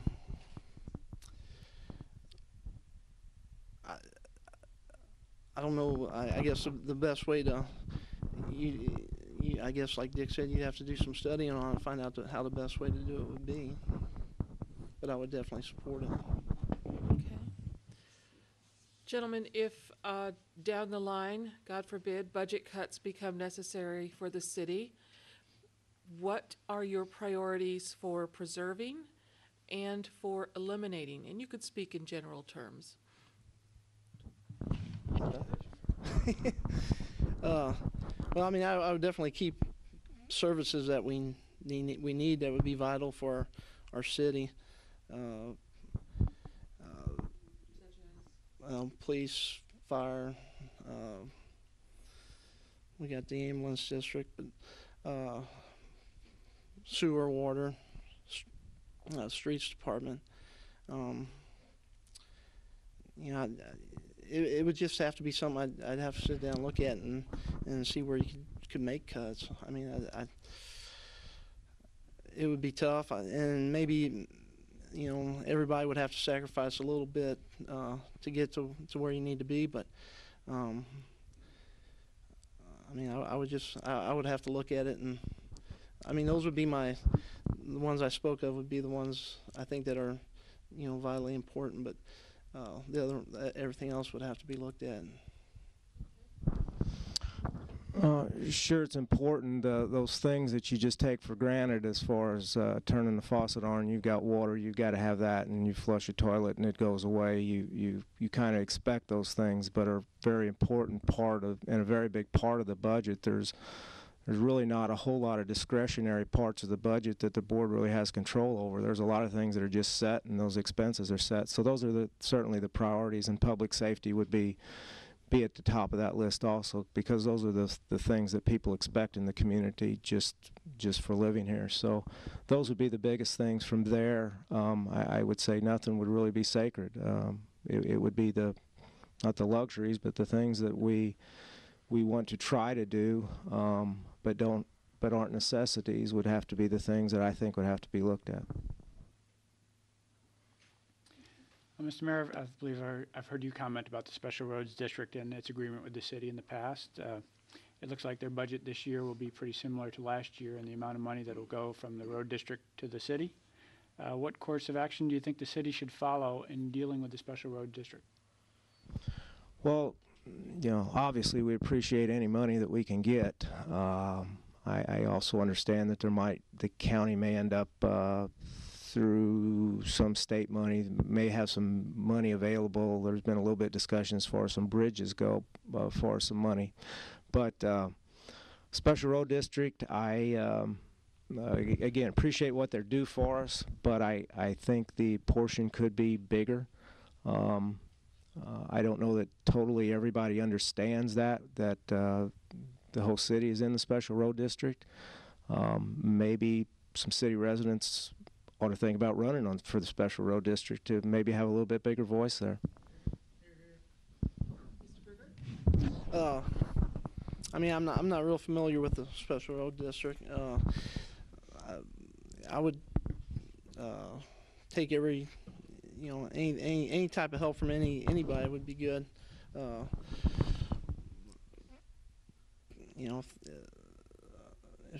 If they could throw in money to help improve our streets, to supplement what we could do, or even to help out what we could do, would be a big help.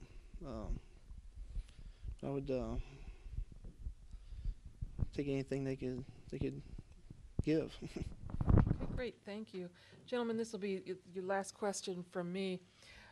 If there was one idea that you'd like to see completed during your next term or your first term in office, what would it be? Mr. Burgert? Okay.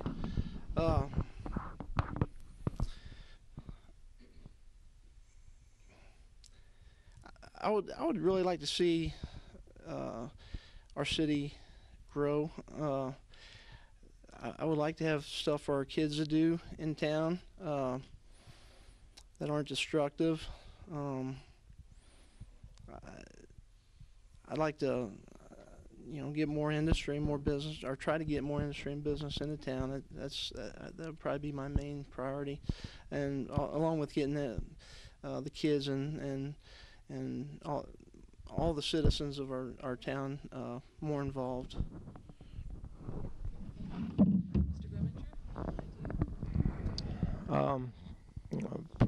Probably again, to help our economy grow, whatever ways we can do that. I mean, that's very easily said, and everybody can say they'd like to see more jobs, but we need to do whatever we can to try to make that happen and try to assist that.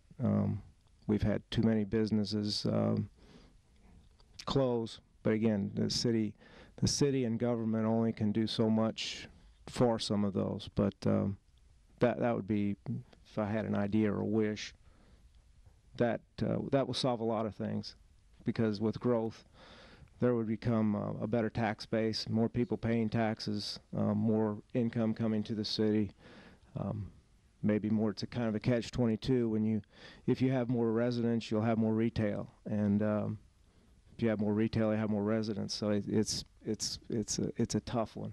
So, but that would solve a lot of things. Okay, great, thank you. I actually have two more questions. Let me make one of them kind of real quick, if you can just give me maybe a 30-second answer to this one. But the city's obviously considering awarding a franchise for garbage collection.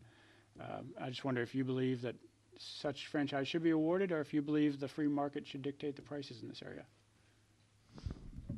Well, I know a number of things were brought up at the work session about we are down to 2 competitors now versus several before, but if it would help the cost to the city residents, it could certainly help the street issue. I would be for it. But I think we need to take into consideration if people have and are currently having other ways of dispose of their trash as far as businesses. I don't think we ought to make it a requirement that everybody pays, whether they're getting it or not. Yeah, I think more would have to be looked into it. Choice is always good. Competition is always good for getting your cheaper rates. But I mean, if you get, if it'd be cheaper to franchise that out to one company, that I think that would be the way to go. If not, you know, keep it the way it is. But I just think more questions need to be asked, more study needs to be done on it. With balancing the landmarks commission with the ideas for redevelopment in downtown. It's been 14 months since a meeting about landmarks that kind of set a new agenda for the commission. With the city considering a TIF redevelopment down there and also a comprehensive plan, do you believe that those steps threaten historic preservation in the city? And which do you think would have a priority between historic preservation and redevelopment in the future for downtown? Mr. Burger. I think the historic buildings that we have in the city, we probably need to preserve and keep historic. Anything that's not historic, I never did understand that why you have to try to make a building that's not an historic building look like the one next to it that is historic. I believe, you know, if it is an historic building, yes, we do need to preserve it.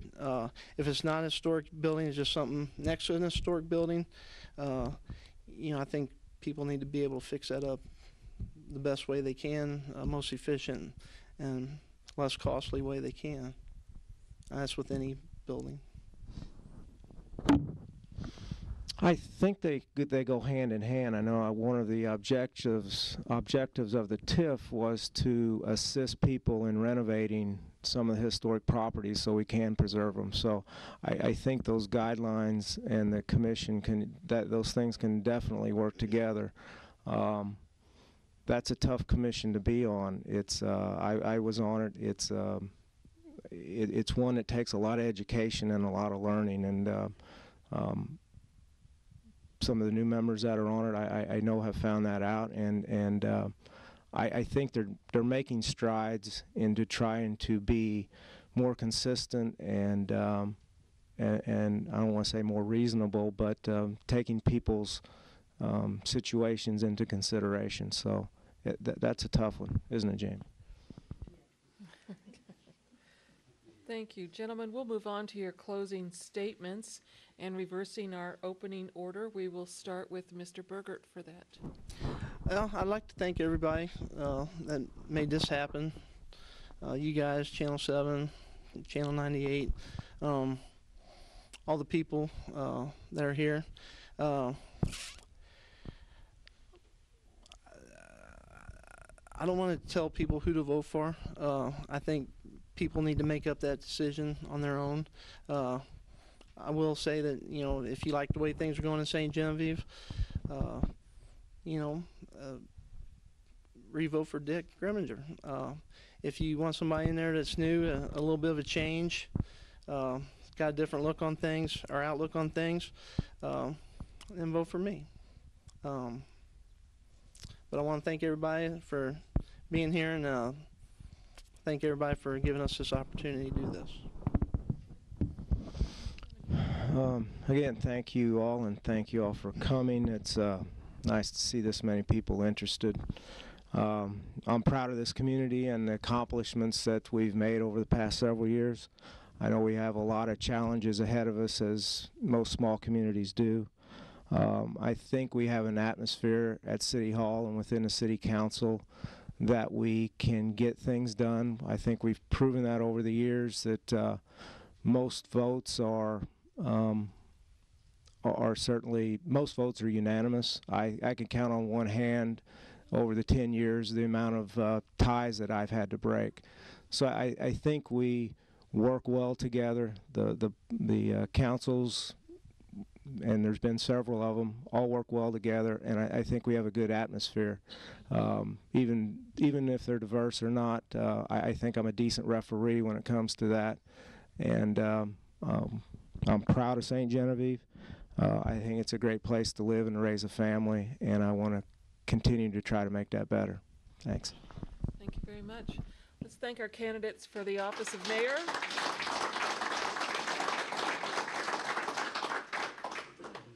And Mick, if you would introduce the people who are with you, please, as well. And you'll have to speak enough that the microphone can pick you up. Okay. It's not a sound system, but it is for the recording. All right. These are some of my firefighters. These are also my lovely wife and Lisa, who's wife of Bob Wortman. And these ladies will come out on structure fires with us and keep us safe as we respond to fires. So these are the guys that keep you safe. Okay. How long for opening statement? A couple minutes, 3 minutes? However long he's got, 5 minutes. So, Mr. Schwein, could you give us an overview of, take a couple minutes here just to tell us about the proposed fire tax? Well, the fire tax on the ballot is going to be labeled as Proposition 1, and the issue is to establish a fire apparatus replacement program for the fire department in the amount of 13.4 cents on $100 assessed valuation. The reason that this proposition is on the ballot at this time is because of this thing we call ISO. And we have an apparatus that has significant points related to the ISO point system that we have in this town. We know that by losing this apparatus, we will fall into a Class 5 rating from a Class 4 rating that we currently have. Into talking about a couple of things that was brought up with the mayoral candidates as to the truck itself. The truck is 31 years old, and the cost of fixing this truck far outweighs the value of the apparatus. We've looked at this, we've studied it, we've got estimates on it. In Mr. Burgett's comment of, well, if we did not, if this proposition did not pass, what could we possibly do? And his answer was, well, why don't we look at fixing that? You could put the money into this apparatus and fix it. I don't think you would do that on your personal vehicle that was 31 years old and had the problems that this truck does. But the problem is that there are many safety issues also involved with just the design of a 30-year-old truck. There is more advances in the design of the apparatus. So although you might fix the truck, you're not going to fix the safety issues involved with the current apparatus.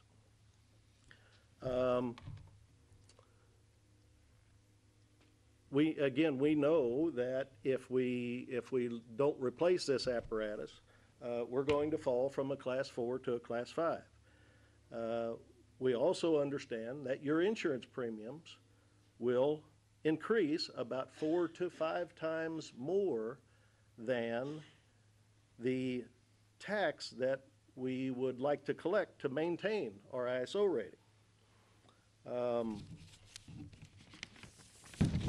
Again, without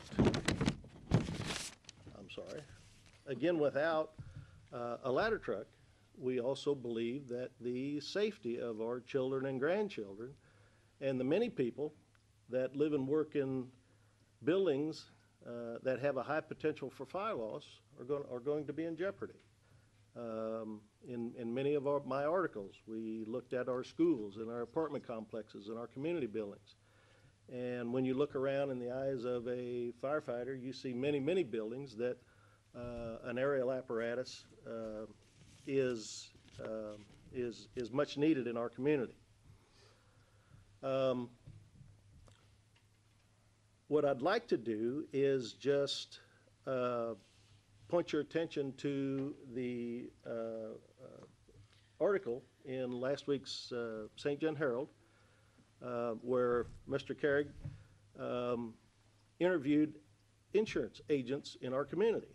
That article is entitled, "Insurance Agents Encourage Consumers to Be Informed Before Voting on Proposition 1."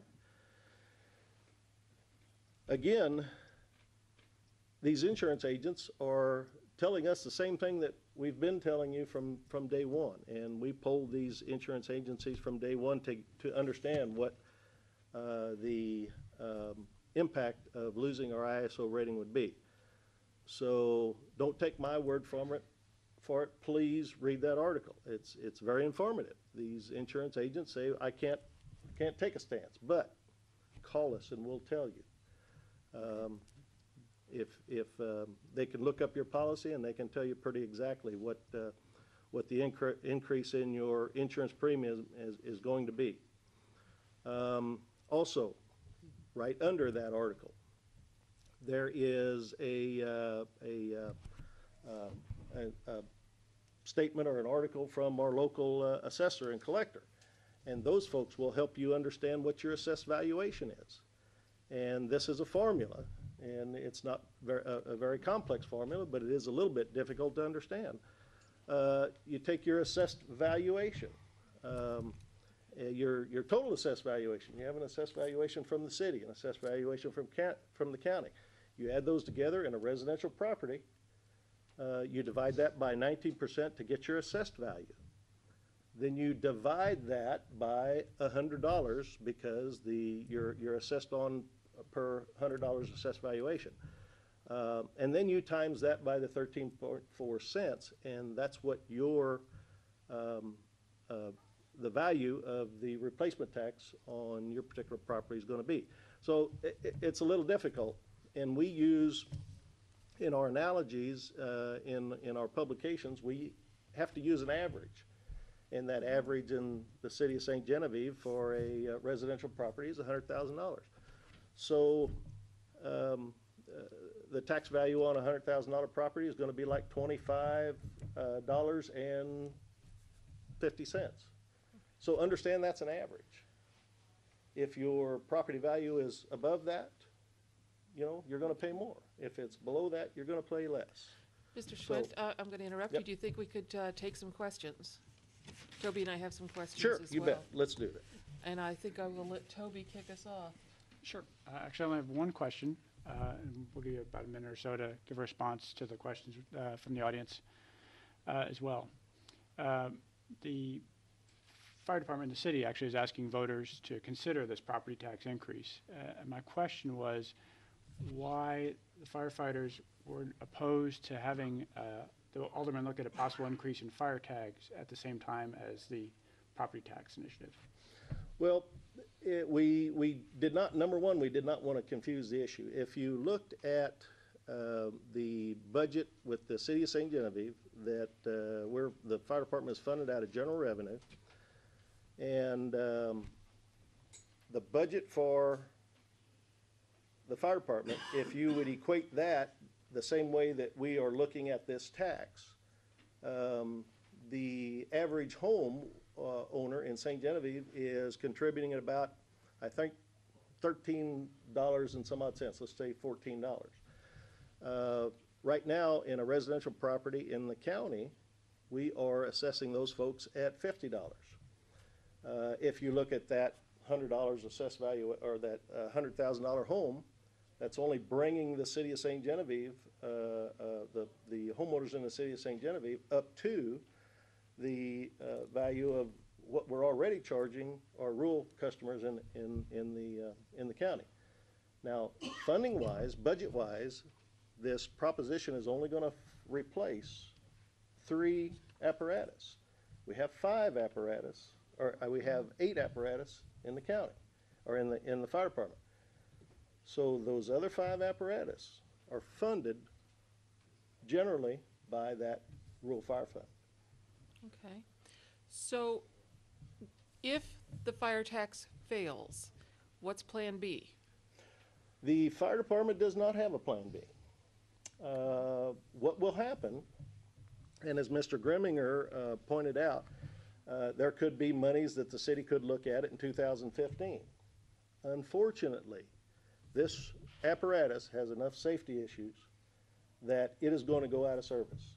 When it goes out of service, unfortunately, your premiums will go up. So that's the reason for bringing this to the public at this time, is the fact that we don't have the time to wait until 2015 for that money. As Mr. Grimminger also stated, there are going to be a ton of folks standing in line for that money too.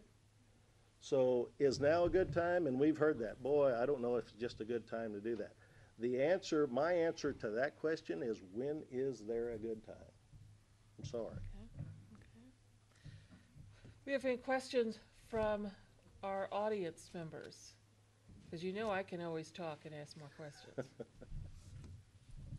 Okay. One that's been asked of me a couple of times is, how much will this tax generate? Will it all go for the apparatus? And what happens to anything that's left? My understanding, the way we have anticipated the dollars needed for this particular apparatus is the cost of the apparatus plus the interest that you would pay over a period of time to pay that apparatus off. So unfortunately, fire apparatus costs a lot of money.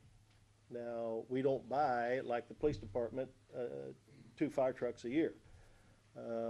We have these 3 apparatus spaced out in age, and about 10 years apart, so that we don't, and we did that on purpose over the years, so that we don't have 2 apparatus come up at the same time. So we're keeping these trucks on an average 30 years. That's quite a number of years if you look at NFPA requirements and how many years other fire departments are keeping their apparatus. And I'm not talking about other fire departments in the county. I'm talking about progressive communities like Perryville, Farmington, Festus, and people like that. So we have to purchase an apparatus and pay for it in 10 years, and then have enough money then to be able to purchase an apparatus, because we'll have another one in 10 years that is 30 years old. So that's the premise behind the replacement program. We need to generate about $80,000 a year, because in round numbers, the cost of the fire truck plus the interest that you're going to pay on that is unfortunately, about $800,000. So to pay that off in 10 years, that's $80,000 bill a year. So the life of a truck is about 88 or 30 years? Absolutely not. Okay. The NFPA recommends that you turn your apparatus over in 10 to 15 years. Obviously, we don't use ours as much as the folks in St. Louis do. They're turning their trucks over about every 10 years, if not sooner. The outlying communities like Festus and Farmington, those folks are in the 15 to 20 year range. We're keeping our trucks and keeping them maintained fairly well. They're lasting us about 30 years. We're buying good, decent fire apparatus. Will that continue in the future? I don't know. But right now, we're on about a 30-year increment. Okay. Questions? Oh, come on. I hear enough talking out there. Yes, sir. Could you not look into one that's maybe 10 years old, 5 years old, and buy that instead of a new one? So Well, the question, let me okay. just for the viewers. The question is, can we look into purchasing a used equipment that is 10 years old or so? Was it, or 5? Well, and I sort of kind of answered that question, is the fact that we looked at this in the past, and that's why we've spaced these trucks out in age about 10 years apart. And because if you did that, at some increment, that used truck that you buy will end up on the same schedule as another apparatus. So instead of a $600,000 fire truck, now you have to buy 2 fire trucks that may cost you $1 million. So unfortunately, it just doesn't work in the equation. It would be cheaper, it would be more cost effective to purchase new as we're keeping them in a 30-year period. Okay. And this would be based on a lease purchase agreement, similar to what the city's done in the past? That would be my understanding. Can you purchase used equipment on a lease? That I'm not sure of. There are some different requirements or restrictions to that lease purchase on used equipment, but I don't know all the ifs, ands, or buts about that. I look at the city administration to guide us on the lease purchase of equipment. Okay. If I could interject, I'm Eric Van, I'm the police chief. I know we have also utilized the lease purchase, and they restrict that lease to new equipment. To new equipment, yeah. I didn't know if the fire service was the same, Yeah. but I know the Did you lease pick that up, purchase Don? we have. I apologize. No, that's all right. So our police chief was saying that the lease purchase for the city on the police vehicles is only good for new vehicles. Correct, okay. And we use the same lease purchase type agencies that they do. We would go out for bid, my understanding, go out for bid for lease purchase agreements through the local lending institutions, so I would bet they would be the same requirements. What is the most common concern you're hearing from members of the public, and what's your response to that concern? Is negative or positive concerns? Concerns.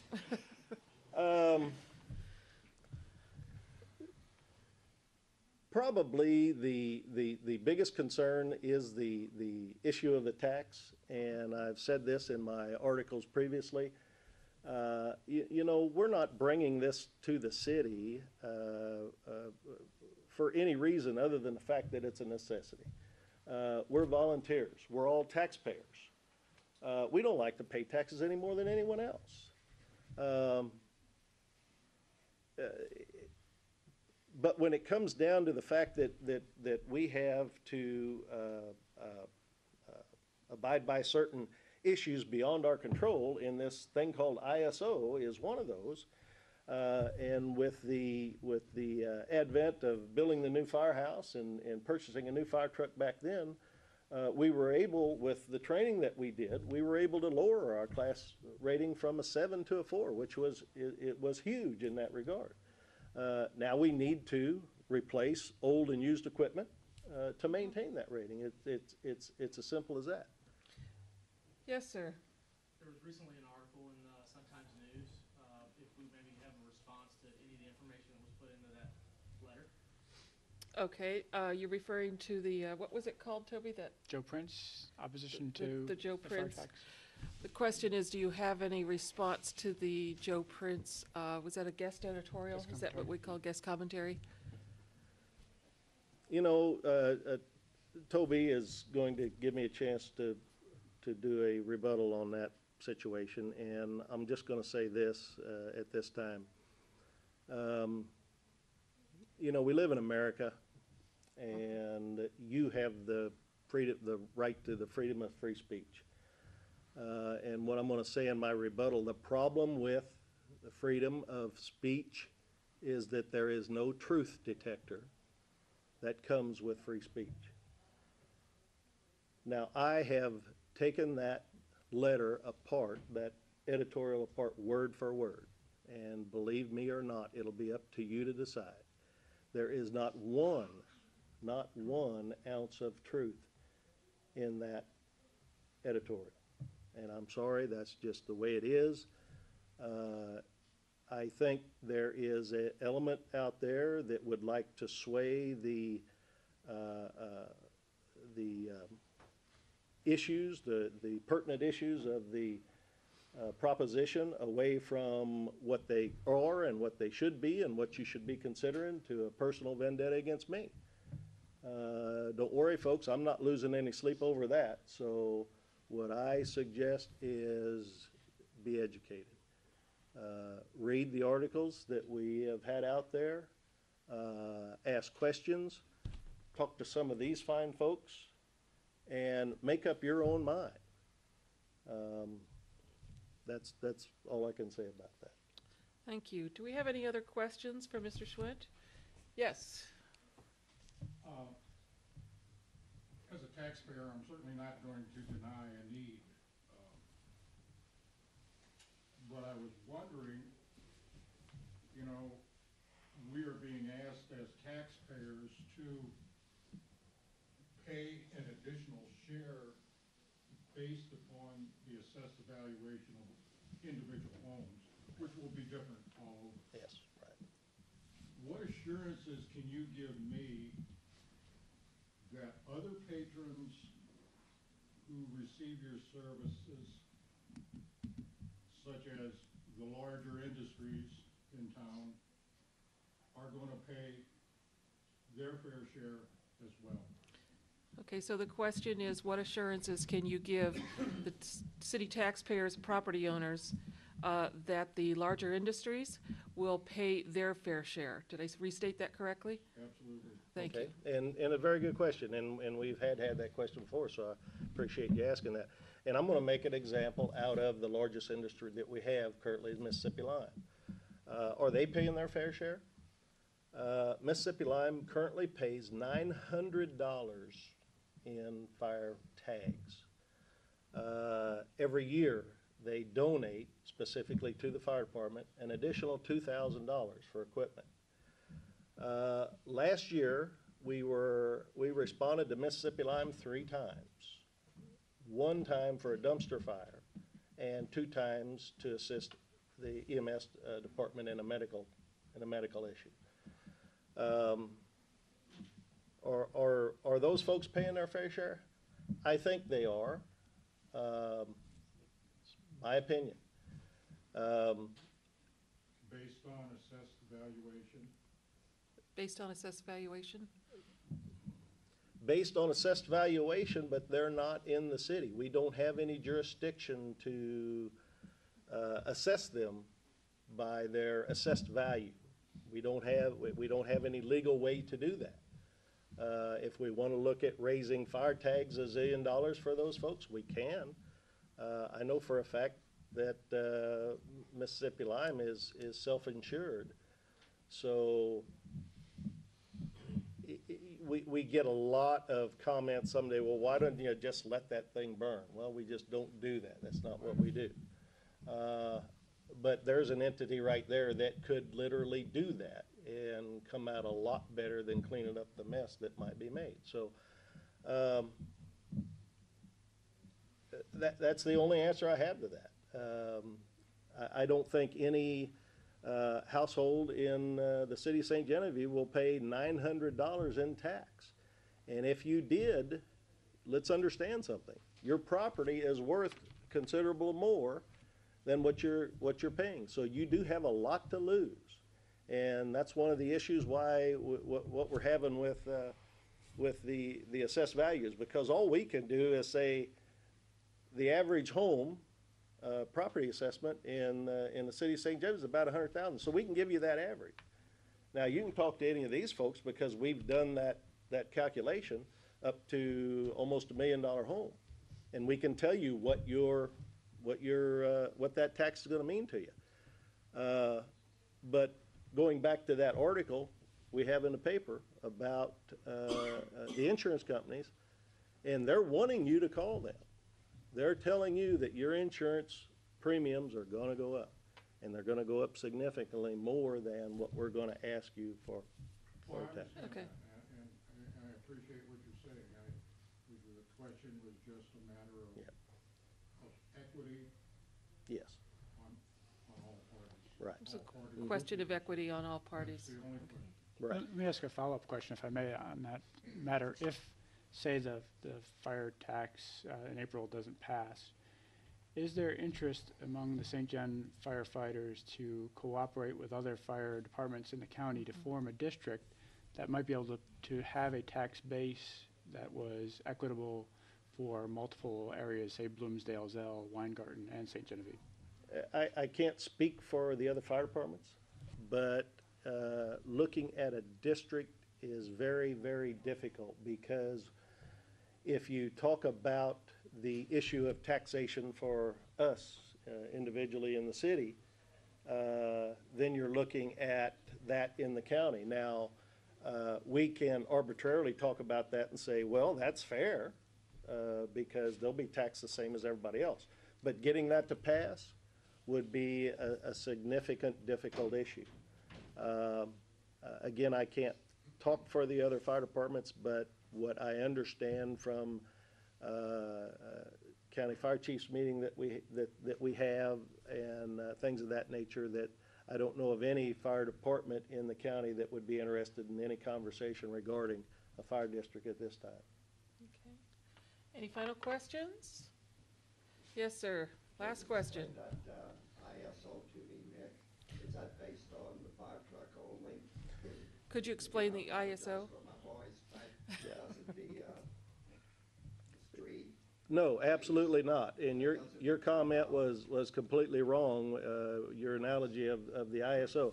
ISO has to do with your 911 system, your water system, and your fire department. Those three entities only. And so the document that you were reading from, the ladder truck versus document that we gave to the city, those were numbers strictly assigned to the value of the truck that we have in question.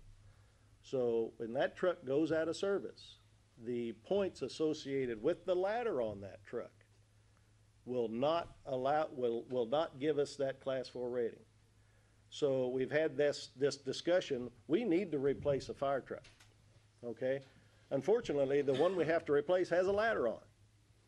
Because this truck has a ladder on it, back in 2007, when we were doing our ISO audit, it put us into that Class 4 rating. Now, we could say, well, do we need a ladder? There's a big controversy on that. Personally, I think we do. And I think there's a lot of life hazard out there. I think that we've proved in our articles that prove the need for a ladder in this community. And especially if you're going to buy that ladder truck today and it's going to be here for 30 more years. But if we did not purchase a ladder truck and just purchased a pumper, we would still fall back into that Class 5 rating. And we would still have to ask you for the money. Any of you that have been around city finances and city budgets, and we talk about cuts and this and that, there's no extra money floating around. I've been doing this for several years as the fire chief. I've been a firefighter for 40 years. To be real honest, I think the city is doing pretty dang well compared to other cities in this economy. I think we're doing excellent. Is this too much to ask for the community? I don't know. But one thing we knew as taxpayers and as volunteers, the fair thing to do is to tell you what the issue is, understand the ramifications, get educated on that, and tell us what you want it to be. That's pretty much where we are. Thank you very much, Fire Chief Mick Schwint. Could we thank Mr. Schwint for speaking with us this evening, sitting on the hot seat? If I could make one last statement. One last statement, please. Basically, that is get educated. Probably the thing that we hear the most out there is, what is going on? What's happening? Why do I need this? We've got articles in the paper all the way back to February the 8th. The Sun-Times News online. Go back in those things and read those articles. Get educated on what we're telling you. Make up your own mind. You might have got this brochure in the mail. I hope you did. If you didn't, ask any firefighter. They'll get you one. It's just a small synopsis of what the issues are. So basically what we're saying is get educated on the subject, make up your own mind, and for God's sake, vote on April 2nd. Thank you, Mick. Thank And that's exactly what these forums are about, is making informed decisions, and we try to provide you with an opportunity to compare positions from the candidates, or in this case, on this particular issue. So with that, we're going to wrap up this candidate forum for tonight.